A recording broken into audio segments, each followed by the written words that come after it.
What can viewers expect from Boots? I would say they could expect some laughs, maybe some tears if they have a heart. It's a story about a group of people coming together from very different places and being put in an environment where all they have is each other and sort of these relationships and bonds that form. And I think that it's very uplifting and funny and emotional, and I think that's what you can expect. And a lot of bald people in one room together. Bald? Yes, we're all bald. I learned that it's kind of fun to be bald. It's freeing. You don't have to stress about what you look like. Washing your hair is very easy. I think all of us collectively sort of learned that we were capable of a lot more than we thought we were. You know, we had very long days doing a lot of physical activity in the sun. So much responsibility. We all had to be there every single day on time. Everyone was so responsible, and I think we all learned wow, we're actually capable of pulling something like this off, which was really cool. I spoke with Greg Cope White, who wrote the memoir, The Pink Marine, that my character's story is based on, and had a lot of great conversations about it with him and what it was like. And we also had 3 military advisors on set, and one of them is a guy named Leon, who served for a very long time and ended up being kicked out of the Marines when they found out that he was gay, and stripped of all of his titles, and his everything was taken away from him. And he had a very tough time with that, as I think served as a huge, I don't know, I just seeing this person who gave so much to something have it taken away simply because of who they are.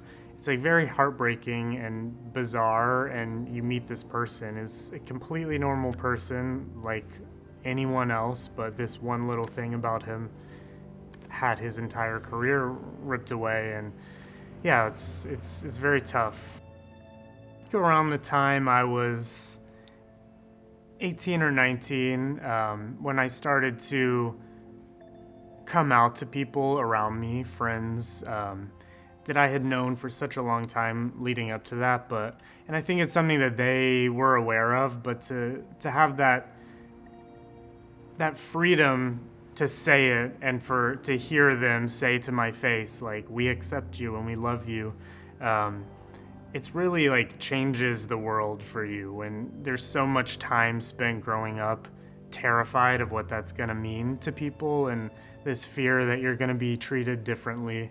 And when that weight is lifted, it's I think it allows a lot of room for you to grow as a person and to explore that and to go out and make gay friends, and it really opens your world up. My advice to young gay men who have not come out yet would be to try and find a space where you can be yourself and find people who love and support you. I know that for some people it's very difficult to come out. There are safety concerns and fears, and it's very overwhelming.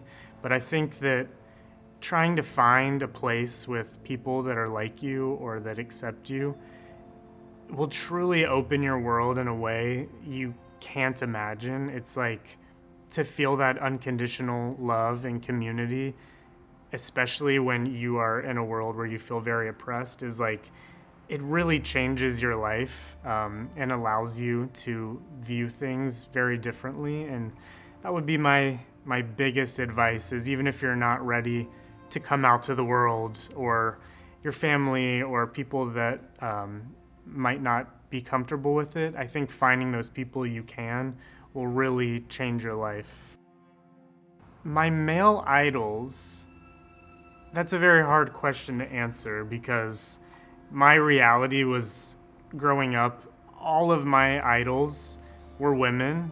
When I was a teenager, I remember discovering the band Tegan and Sarah, and it was the first thing that I had sort of come across on my own and really connected with. And I think it sort of started this journey of me being I like this other thing that's not necessarily super mainstream, and there were all these musicians who happened to all be women, actually. Um, and queer women, I later found out, that tended to be my sort of role models and idols growing up. That being said, I love John Early.